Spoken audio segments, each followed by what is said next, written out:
the jungle was silent. Then it wasn't. In the early hours of January 31st, 1968, explosions tore through more than 100 cities across South Vietnam simultaneously. In Saigon, enemy fighters breached the walls of the United States Embassy, the most fortified symbol of American power in Southeast Asia. A general stood in the courtyard, looked at the cameras, and pulled out his pistol. The world watched in real time. And in that single moment, something irreversible happened. Not a military defeat. Something far more dangerous. The American people stopped believing they were winning. But how did it come to this? To understand the Vietnam War, you have to forget everything the movies told you. This was not a war that began in the 1960s. It was a war that had been burning for decades, first against French colonial rule, then against Japanese occupation during World War II, and then against the French again. By the time American boots touched Vietnamese soil in significant numbers, the Vietnamese had already been fighting for their land for over 20 years. The man at the center of it all was Ho Chi Minh, a revolutionary who had studied in Paris, worked in London, and spent years in Chinese and Soviet exile before returning home to lead a movement that would outlast every foreign power that opposed it. Historians like Fredrik Logevall, in his Pulitzer Prize-winning book Embers of War, argue that Ho Chi Minh was first and foremost a nationalist, not simply a communist. He had written to U.S. President Harry Truman in 1945, asking for American support for Vietnamese independence. The letter was never answered. That silence would cost 58,000 American lives. By 1965, President Lyndon Johnson had committed over 180,000 American troops to South Vietnam. The logic seemed sound in Washington. Stop communism from spreading. Protect an ally. Win quickly and come home. General William Westmoreland ran the war on a strategy called attrition. Grind the enemy down, kill enough of them, and they would eventually quit. Body counts became the metric of success. Every week, military briefings in Saigon, what journalists called the 5 o'clock follies, announced staggering enemy casualties. Progress was always just around the corner, but the numbers were lying. The National Liberation Front, known in the West as the Viet Cong, and the North Vietnamese Army were not fighting a conventional war. They were fighting a war of endurance.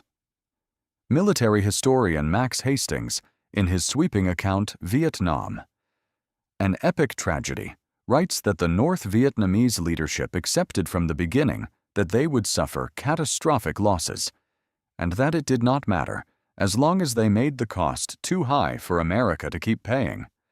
And they understood something Westmoreland never did. In this war, time was the weapon. The Tet Offensive changed everything.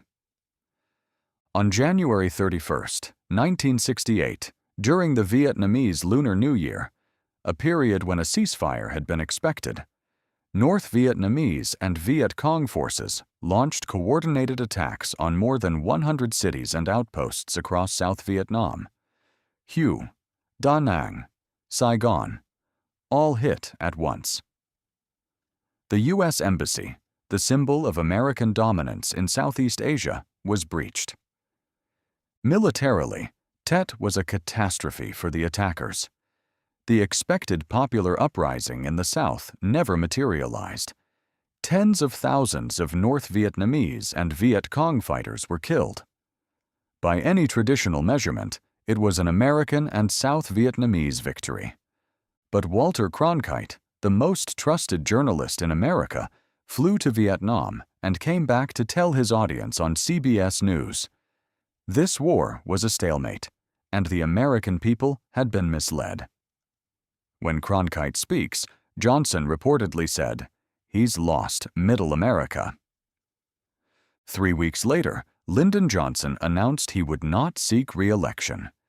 the battlefield had been won. The war had been lost. What followed was a slow, agonizing unraveling. Richard Nixon came to power promising a secret plan to end the war. That plan turned out to be gradual withdrawal, handing the fighting back to South Vietnamese forces while continuing to bomb North Vietnam into negotiation. The strategy bought years. It did not buy peace. The fall of Saigon came on April 30th, 1975. North Vietnamese tanks rolled through the gates of the presidential palace. Americans and their South Vietnamese allies scrambled onto helicopter pads, onto rooftops, into the sea. The images broadcast around the world were not images of defeat in battle. They were images of abandonment. More than 3 million people died in the conflict: Vietnamese, Cambodian, Laotian, American. According to the Vietnam Veterans Memorial Fund, 58,281 American names are carved into the black granite wall in Washington. Behind each name, a story, a family, a letter that arrived home instead of a person. For the Vietnamese, the war did not end with victory celebrations. Reunification brought poverty, re-education camps, and hundreds of thousands of refugees who became known as the Boat People, fleeing the country they had just fought to liberate. What history often forgets is how close it all came to never happening at all. In 1945, American OSS officers parachuted into the Vietnamese jungle and worked side by side with Ho Chi Minh's Viet Minh forces against the Japanese.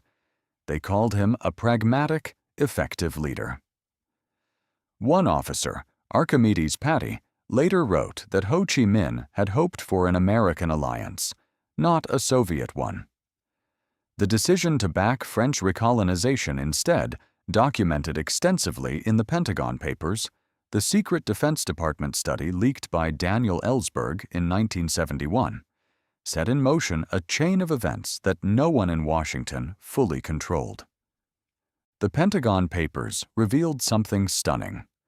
4 successive administrations had known privately that the war could not be won, and 4 successive administrations had chosen to continue it anyway, not to win, but to avoid being the ones who lost it. In the early hours of January 31st, 1968, explosions tore through the silence of the Vietnamese night. The world watched, and something broke that could not be repaired. What broke was not an army. It was a story. The story America had been telling itself about why it was there, what it was doing, and whether any of it was true.